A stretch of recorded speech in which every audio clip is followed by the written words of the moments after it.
나는 베델의 하나님이라 지난주 말씀입니다. 선으로 이기며 살아가기 힘든 세상에서 라반과 같은 자가 득실거리는 세상에서 하나님은 우리에게 베델의 하나님이 되어주신다고 했습니다. 내가 너와 함께 할 것이다. 네가 어디로 가든지 너를 지킬 것이다. 그러니 너는 복이 되어라. 너를 구원하기 위해 십자가에 내어준 나의 독자 예수를 통해 하늘에 속한 모든 신령한 복들을 누려라. 내가 너에게 허락한 것, 말씀을 결론 삼아 기도하고 삶으로 순종하는 너를 통해 나의 뜻을 다 이루기까지 내 결코 너를 떠나지 아니하리라. 나는 베델의 하나님이라. 그 베델의 하나님 의지하며 지난 한 주 하나님의 은혜 가운데 거하셨는지요? 오늘의 말씀은 믿음은 자라나야 합니다 라는 제목을 가지고 우리가 함께 말씀의 은혜를 나누고 싶습니다. 밧단 아람에서 야곱의 가장 큰 이슈는 나는 언제나 내 집을 세우리까입니다. 이제 우리는 야곱이 자기 라반을 떠나는 과정에서 그가 어떤 고민을 했고 또 그 과정에서 믿음이 자라날 때 하나님께서 어떻게 그 다음 일들을 처리해 주시는지 보게 될 것입니다. 야곱과 라반의 아들들은 남이 아닙니다. 처남과 매부 사이죠. 그런데 오늘 본문 1절 야곱은 라반의 아들이라고 부릅니다.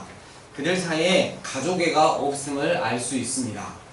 그들이 말하기를 야곱이 라반의 소유를 빼앗았다고 합니다. 거짓말입니다. 야곱은 라반의 것을 빼앗은 적이 없습니다. 하나님이 아롱지고 점이 있는 양들을 많이 낳게 하셔서 풍족해졌을 뿐입니다. 그리고 야곱이 부자가 되었다고 해서 라반이 가난해진 것이 아닙니다. 라반은 여전히 부요합니다. 그런데 그들은 다 빼앗겼다고 말합니다. 라반과 그의 가문이 야곱에 대해 느끼는 감정이 어떤 것인지 우리는 알 수 있습니다. 이런 게 사람이에요. 야곱으로 인해 하나님의 복을 넘치게 받은 줄은 생각도 않고 야곱의 소유가 많아지니까 자기 것을 빼앗긴 것처럼 억울해한다는 것. 이게 세상입니다. 세상은 철저히 자기 중심적입니다. 남이 소유해서는 안 되고 내가 소유해야 기분이 좋습니다. 라반은 지금까지 야곱을 잘 이용했는데 이제는 그럴 수 없음을 알게 되었습니다. 예전엔 야곱을 소나기에 쥐고 다룰 수 있었는데 야곱이 변한 것이에요. 그러자 둘 사이에 긴장과 적대감이 흐르기 시작했습니다. 이때 31장 3절 여호와께서 야곱에게 이르시되 내 조상의 땅 내 족속에게로 돌아가라. 내가 너와 함께 있으리라 하신지라. 밧단 아람에서 20년 동안 고생하는 동안에 야곱은 좀 달라졌습니다. 그는 이제 자기가 생각한 인간적인 방법으로 도망가지 않았습니다. 하나님이 내 족속에게 돌아가라 하시자 마침내 움직이기 시작합니다. 창세기 28장 20-21절 하나님이 나와 함께 계셔서 내가 가는 이 길에서 나를 지키시고 먹을 떡과 입을 옷을 주시어 내가 평안히 아버지 집으로 돌아오게 하실지니 여호와께서는 나의 하나님이 되실 것입니다 라고 고백한 지 20년이 지나서야 하나님이 그에게 말씀하실 때까지 기다리는 법을 배웠습니다. 그리고 하나님의 말씀에 반응하는 법을 배웠습니다. 신앙이 자란 것입니다. 믿음이 자란 것입니다. 야곱은 그동안 조금씩 자라고 있었던 것입니다. 라반을 보면 겁이 나서 벌써 꾀를 내어 도망갈 궁리를 했을 텐데 야곱은 하나님이 말씀하실 때까지 견디는 힘이 생겼습니다. 하려는 정말 인내를 낳고 인내는 연단을 만들어냅니다. 여러분 하나님 앞에서 신앙이 자라갈 때 꼭 배우는 것이 있는데 그것은 기다리는 법입니다. 그 기다림은 믿음이 있어야 가능합니다. 하나님이 살아계시다는 믿음, 하나님이 여전히 지금도 나를 만들어가고 계시다는 믿음, 감정이나 상황에 따라 움직이지 않는 믿음, 하나님이 내 상황을 언제든지 당신 뜻대로 역전시킬 수 있다는 믿음. 야곱은 사람을 보내어 라헬과 레아를 자기 양떼가 있는 들로 불러내어 말합니다. 장인 라반의 안색을 본즉 자신에게 대하는 것이 정과 같지 않다고 말합니다. 뭔가 심상치 않다고 말합니다. 또 장인 라반이 가능한 모든 수를 다 동원해서 자신을 힘들게 하고 어려움에 빠뜨렸으나 하나님이 지키셔서 재물을 얻게 주었다고 말합니다. 만일 하나님이 지키시지 않았다면 야곱 자신은 평생 노예로 살며 만신창이가 되었을 것이라고도 말합니다. 그리고 이제 하나님께서는 야곱 자신에게 친히 말씀하시며 할아버지 아브라함이 살았던 곳, 아버지 이삭이 살고 있는 곳으로 돌아가라 했다고 이야기합니다. 라반의 집에서 야곱의 삶은 참으로 고단했고 그만큼 치열했습니다. 그런데도 야곱은 그 모든 과정을 하나님이 하셨다라고 고백하고 있는 것입니다. 내가 했다고 하지 않습니다. 더구나 아내들이 야곱의 고백을 인정해 주었습니다. 이것이 그리스도인의 삶이죠. 그리스도인들은 세상 사람들처럼 내가 이렇게 했더니 저렇게 되었다고 자랑하지 않습니다. 오직 하나님만 자랑합니다. 여기서 잠깐 하나님이 하셨다는 이 고백에는 두 가지가 있습니다. 아브라함처럼 그냥 처음부터 하나님께서 일하시도록 그냥 순종하겠습니다, 그냥 하겠습니다 라는 고백이 있고요. 야곱처럼 끝까지 내가 하다가 안 되니까 결국 하나님이 하셨구나 라는 고백이 있습니다. 물론 어느 고백이든 하나님은 우리가 손해보지 않게 하십니다. 다만 야곱과 같은 고백은 한참을 돌아서야 길을 찾게 된다는 점을 우리는 기억해야 할 것입니다. 다시 돌아가서 야곱은 내가 잔머리를 굴릴 때마다 더 크게 당하기만 했으나 하나님이 결국 빼앗아 내게 주셨다라고 고백할 수밖에 없었습니다. 이것은 30장 32절 오늘 내가 외삼촌의 양떼에 두루 다니며 그 양 중에 아롱진 것과 점 있는 것과 검은 것을 가려내어 또 염소 중에 점 있는 것과 아롱진 것을 가려내리니 이 같은 것이 내 품삯이 되리라 한 것을 하나님이 들으시고 도와준 것입니다. 야곱이 버드나무와 살구나무와 신풍나무를 가지고 머리를 써서 양떼를 얻은 게 아니라는 것이죠. 하나님께서 야곱이 라반에게 당한 것을 아시고 얼룩무늬 있는 것과 점이 있는 것과 아롱진 것을 주신 것입니다. 야곱의 고백을 들으시고야 난 다음에 주신 것입니다. 정리하면 30장 32절에서 야곱과 라반이 품삯을 정하는 계약이 나옵니다. 야곱의 억울함을 아시는 하나님께서는 또 야곱이 그 끝자락에서 하나님 없으면 안 된다는 고백을 들으신 후 하나님께서는 31장 10절에서 야곱에게 꿈으로 하나님이 하신 일을 보여주십니다. 네 눈을 들어 보라. 양떼를 탄 순양은 다 얼룩무늬 있는 것, 점 있는 것과 아롱진 것이니라. 야곱은 하나님의 사자의 말을 듣고 그것이 자신이 한 것이 아니라 하나님이 하신 일임을 알게 됩니다. 그리고 결국 라반이 강탈한 것을 하나님이 찾아주셨습니다. 하나님은 20년 전에 야곱이 한 서원을 하나도 빠짐없이 기억하고 계셨던 것입니다. 세상 사람들은 재물과 명예만 얻기 바랍니다. 그러나 야곱은 재물만 얻은 게 아니라 하나님을 얻었습니다. 우리도 야곱처럼 베델에서 한 서원을 잊지 않고 이제 약속을 이루시겠다는 하나님을 알면 감사밖에 할 말이 없습니다. 그때부터 지금까지 그렇게 힘들었지만 하나님이 함께 하셨음을, 또 하나님이 하나님의 때에 이루셨음을 고백할 수밖에 없는 것입니다. 베델에서부터 지금까지 하나님이 야곱을 보셨고 지키셨고 함께 하셨다는 것이 야곱에게는 가장 큰 상급이 되는 것입니다. 아브라함에게 하신 말씀이 그거 아닙니까? 15장 1절 이후에 여호와의 말씀이 환상 중에 아브라함에게 임하여 이르시되 아브라함아 두려워하지 말라. 나는 너의 방패요 너의 지극히 큰 상급이니라. 하나님이 네 인생의 상급이다. 하나님이 방패라. 하나님을 얻는 것이 복이다 라는 고백이 방법은 달라도 아브라함과 야곱에게 있는 것입니다.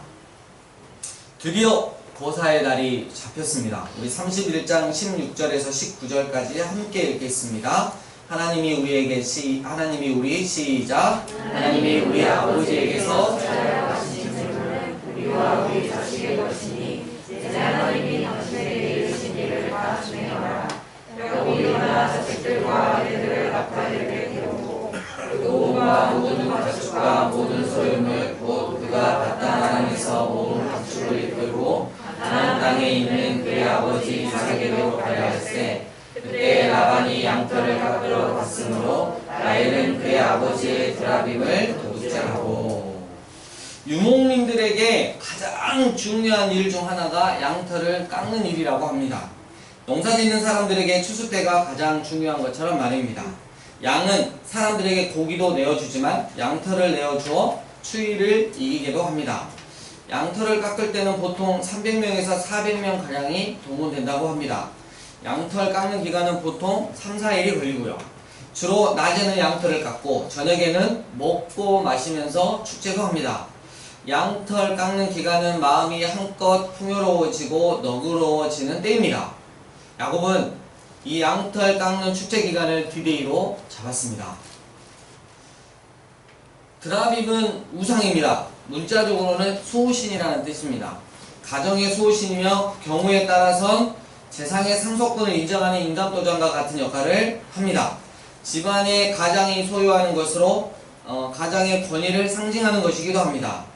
드라빔을 챙긴 라헬을 볼 때 아직 하나님을 깊게 만나지 못한 상태임을 알 수 있습니다.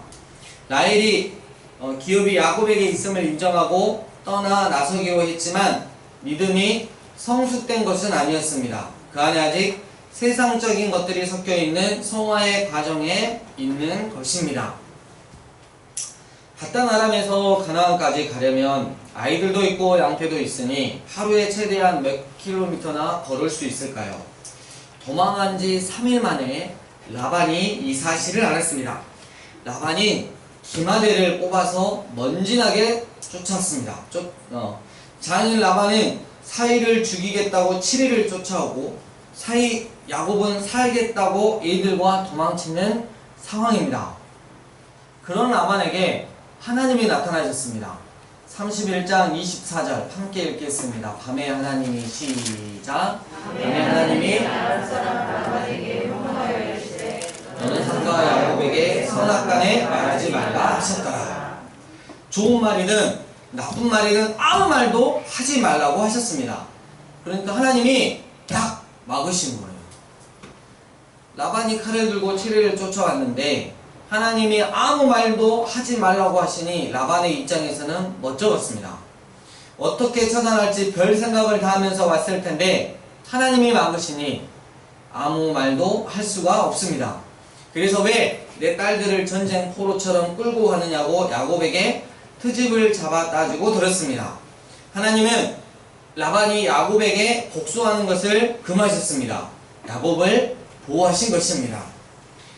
라반의 입을 막으시는 하나님이십니다. 멋쩍은 라반이 끝내 밤새 있었던 일을 실토합니다. 31장 29절 함께 읽겠습니다. 너를 해할 만한 시작. 너의 아버지의 하나님이 어젯밤에 내게 말씀하시기를 너는 삼가 야곱에게 선악간에 말하지 말라 하셨느니라. 라반이 정말 억울한 마음에 하나님의 명령을 털어놓았는데 결국은 야곱에게 가르쳐 준 것이 있습니다. 바로 이 모든 것을 하나님이 하셨다는 사실입니다.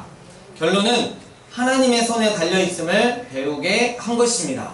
라반이 그냥 입을 다물었다면 야곱이 장인이 갑자기 사람 됐네? 훌륭해졌나 보다 생각했을지도 모르겠는데 멋쩍은 마음에 내뱉은 말이 오히려 하나님을 높이는 말이 되었습니다. 그러다 문득 드라빔 문제를 꺼냅니다. 31장 30절 함께 읽겠습니다. 이제 네가 시작.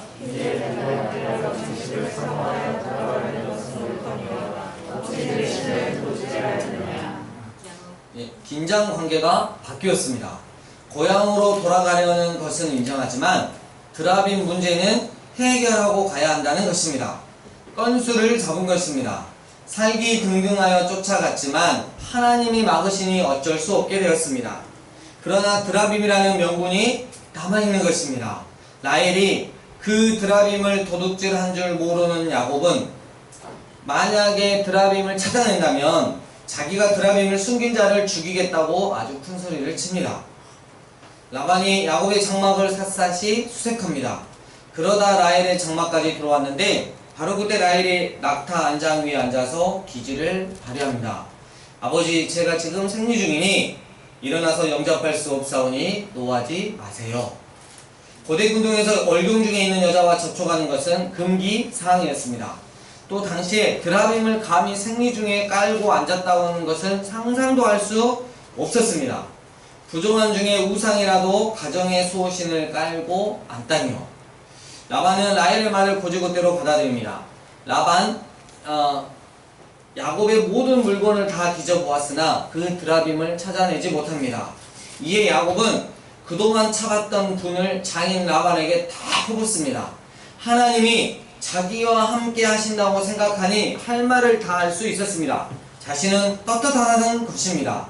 우리 31장 38절로 40절 함께 읽겠습니다. 내가 이 20년을 시작. 내가 이 20년을 삼촌과 함께하였거니와 삼촌의 양양들이나 아무것들이 함께하지 아니하였고 또 삼촌의 양떼의 순양을 내가 먹지 아니하였으며 물려주긴 것은 내가 외삼촌에게로 가져가지 아니하고 낮에 도둑을 맞았든지 밤에 도둑을 맞았든지 외삼촌이 그것을 내 손에서 찾았으므로 내가 스스로 그것을 보충하였으며 내가 이와 같이 낮에는 더위와 밤에는 추위를 무릅쓰고 눈붙일 겨를도 없이 지낸나이다.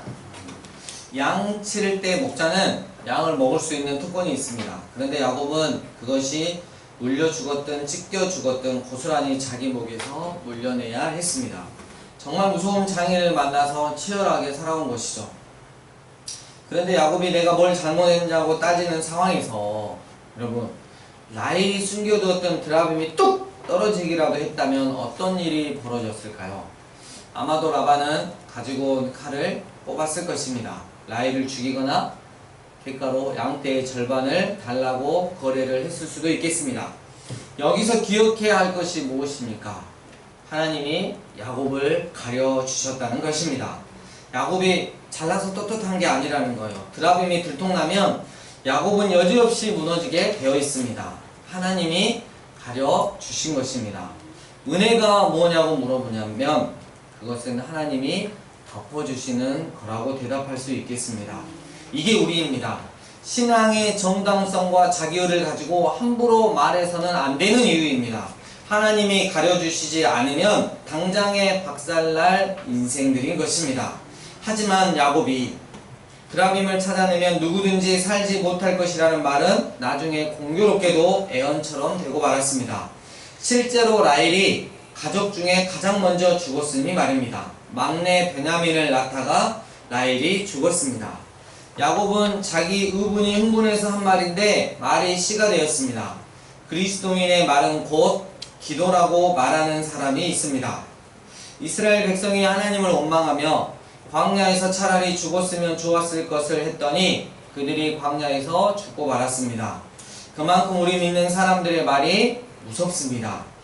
하나님이 드라빔을 훔친 라헬에게 죗값을 치르게 하신 것일까요? 궁금해집니다. 짐작하기 어렵습니다. 그러나 드라빔을 가지고 있던 자가 먼저 죽었다는 것은 우상을 어떻게 대해야 하는지에 대한 교훈은 줍니다. 사실 야곱이나 라반이나 50보 100보입니다. 라반이 야곱보다 한 수 유일하지만 세속적이라는 점에서 크게 다를 바가 없습니다. 그러나 이들의 인생이 갈라지는 지점이 있어요. 바로 하나님이 있는가 없는가입니다. 야곱이 라반이나 다를 바 없이 세속적인 다툼을 계속해 왔지만 그럼에도 하나님이 야곱을 붙으셨습니다. 그런 중에도 하나님이 일을 하셔서 하나님의 의를 드러내셨습니다.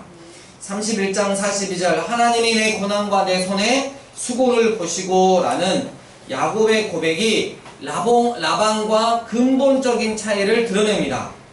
세속적인 경쟁에서는 라반을 절대 이길 수 없었지만 아브라함의 하나님, 이삭의 하나님이 야곱을 선택하셨고 그 언약을 지키기 위해 야곱과 함께 하셨으므로 이겨낼 수 있었습니다.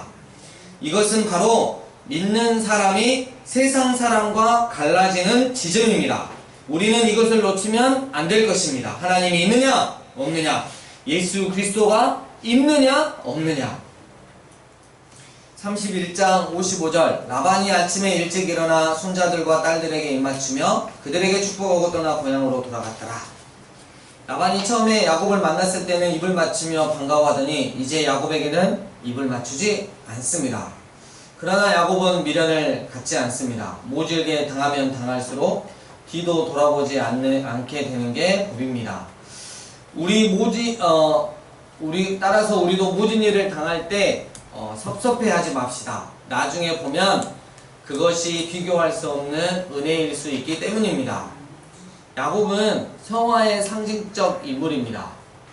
야곱이 성화의 상징이라는 것은 야곱이 겪은 것을 우리 모두도 겪기 때문입니다. 그런 까닭에 야곱의 인생을 잣대 삼아 내 인생이 어디쯤 와 있는지 가늠해 볼 수도 있습니다. 아직도 세상적인 생각과 방법에 사로잡혀 살고 있는지, 그 잘못된 선택에 엄청난 고난 속에 있는지, 하나님 없이는 이제 저는 아무것도 할 수 없습니다 라고 고백하니 하나님이 친히 일하심을 경험하고 있는지, 하나님의 말씀을 조차 믿음으로 결단하고 가고 있는데 라반이 쫓아오는 상황인지 아니면 라반과 싸우는 상황인지 가늠해 볼 수 있습니다. 야곱, 장인 라반을 하나님의 은혜 가운데 넘었지만 그거하고는 비교도 안 될 만큼의 큰 산이 아직 남았으니 바로 형 에서입니다. 다음 주에 계속하겠습니다. 말씀을 정리합니다. 야곱의 잔머리의 결과로 가게 되었던 밧단아람, 그곳에서의 20년의 세월을 보내는 동안 야곱은 고생을 참 많이 해드렸습니다. 하지만 하나님은 당신의 계획대로 야곱을 훈련시키셨고 이에 야곱은 믿음이 자라나기 시작했습니다. 야곱은 이제 하나님께서 말씀하실 때까지 기다릴 수 있는 믿음이 생겼습니다. 하나님이 계시다는 믿음, 하나님이 나를 만들어 가고 계시다는 믿음, 감정이나 상황에 따라 쉽게 움직이지 않는 믿음, 하나님이 마음만 먹으시면 언제든 내 상황을 역전시킬 수 있다는 믿음. 야곱의 믿음은 꾸준히 조금씩 자라고 있었습니다. 야곱은 아내들을 불러 하나님께서 할아버지 아브라함이 살았던 곳, 아버지 이삭이 살고 있는 곳으로 이제는 돌아가라고 말씀하셨다고 전하면서 지금까지의 모든 과정을 하나님이 하셨다고 말합니다. 그랬더니 아내들도 인정해 줍니다. 야곱은 20년 전 베델에서 드린 소원대로 아내를 얻고 자식들을 얻고 재물을 얻었습니다. 그리고 그의 삶에 있어서 가장 중요한 하나님을 얻었습니다. 아멘. 오늘 본문은 하나님을 얻은 야곱이 삼촌이자 장인인 라반으로부터의 탈출 사건을 기록하고 있습니다. 이번에도 하나님은 친히 일해 주시고 깔끔히 정리해 주셨습니다. 왜요? 야곱에게 약속하셨으니까요. 한 번 약속하시면, 한 번 사랑하시면 끝까지 지키시고 책임지시는 우리 하나님 아버지. 때는 양털 깎는 축제 기간이었습니다. 야곱은 어머님이 계시는 고향을 향하여 열심히 도망갔습니다. 3일을 지나서야 야곱이 자기의 식솔들과 함께 도망쳤다는 것을 안 장인 라반은 기마대를 뽑아서 무장을 하고 먼지나게 쫓았습니다. 그리고 이제 하루길만 더 가면 야곱이 딱 잡힐 상황까지 되었습니다. 그런데 그날 밤 하나님께서 라반의 꿈에 친히 나타나셔서 말씀하셨습니다. 라반, 너 야곱에게 아무 말도 하지 말아라. 너 야곱 털끝 하나만 건드려 봐라. 내가 가만히 있지 않을 테니까. 다음날 장인 라반은 조카이자 사위인 야곱을 만났습니다. 여러분, 야곱이 얼마나 놀랐겠습니까? 열심히 도망친다고 도망쳤는데 딱 잡힌 상황이에요. 도망친 지 7일 만에 잡히다니요. 칼과 창을 든 기마대를 보는 순간 야곱은 또 얼마나 무서웠겠습니까? 그런데 장인 라반이 야곱 자신에게 아무런 말도 그 어떤 격한 행동도 하지 않는 것이었습니다. 대신에 하나님이 어젯밤 꿈에 나타나셔서 내 사랑하는 야곱 절대 건들지 말라고 하셨다고 말하는 것이 아니겠습니까? 야곱은 또 한 번 울컥했습니다. 이번에도 하나님께서 야곱 자신을 지키심을 경험했기 때문이죠. 하나님께서 자신과 함께 하신다는 사실을 아는 순간 야곱의 믿음은 또 한 번 쑥 자라게 되었습니다. 그리고 이제 장인 라반에게 그동안 내가 뭘 그렇게 잘못했냐라고 따졌습니다. 하나님이 함께 하신다고 생각하니 당당하고 떳떳할 수 있었습니다. 그러나 야곱은 그의 사랑하는 아내 라헬이 드라빔을 도둑질했는지는 몰랐습니다. 자칫 발각되면 굉장히 위험에 처할 수 있었는데 이번에도 하나님께서는 가려주시는 은혜를 베푸십니다. 하나님께서 가려주시지 않으면, 덮어주지 않으시면 당장에 박살날 우리의 인생들인 것입니다. 사랑하는 강주 삼위예배인교회 예배자 여러분, 우리는 하나님에 대한 믿음이 있습니까? 믿음이 있다면 잘 자라고 있습니까? 우리의 마음에, 삶의 현장에 하나님이 있습니까? 하나님은 나를 만들어 가고 계심을 고백하고 있습니까? 이제는 내 감정이나 상황에 따라 움직이지 않고 하나님이 사인 주실 때까지 기다리고 있습니까? 하나님께서는 언제든 내 상황을 역전시킬 수 있는 분이심을 믿으십니까? 믿음이 자라고 있는 과정 중에서 여전히 나의 연약함은 드러나지만 그때에도 가려주시는 하나님의 은혜를 경험하고 곧 바로 하나님만 바라기 모드로 돌아가십니까? 오늘은 여호와의 절기 중 77절입니다. 우리 합동교단은 맥주 감사주일로 지킵니다. 이 77절은 신약에 와서는 오순절 혹은 성령 강림절이라고 부릅니다. 바로 이때부터 주님의 신부이자 주님의 몸인 주님의 교회가 시작되었습니다. 나는 주님의 신부이자 주님의 몸이고 우리 강주 삶의 예배인교회 공동체도 주님의 신부이자 주님의 몸입니다. 따라서 우리는 주님께서 주신 이 세상이 줄 수도 알 수도 없는 그 부요한 주님의 복음을 누려야 합니다. 그런데 그 부요한 복음을 누리기 위해 필요한 것이 무엇이냐면 그것은 바로 나와 우리 교회 공동체의 믿음인 것입니다. 그것도 100% 온전한 믿음 말입니다. 때문에 우리는 우리의 믿음을 야곱처럼 쑥쑥 자라게 해야 하는 것입니다. 나도, 내 가정도, 내 삶의 일터도, 교회도, 이 강주도, 이 나라도, 온 열방도 살릴 수 있는 복음을 누리기 위해 이번 한 주, 또 2020년 하반기 온전한 믿음을 만들어 가시는 여러분 되시길 주의 이름으로 부탁드립니다. 이 시간 주신 말씀 가지고 하나님 앞에 감사의 기도 드리며 나아가겠습니다. 기도하시겠습니다.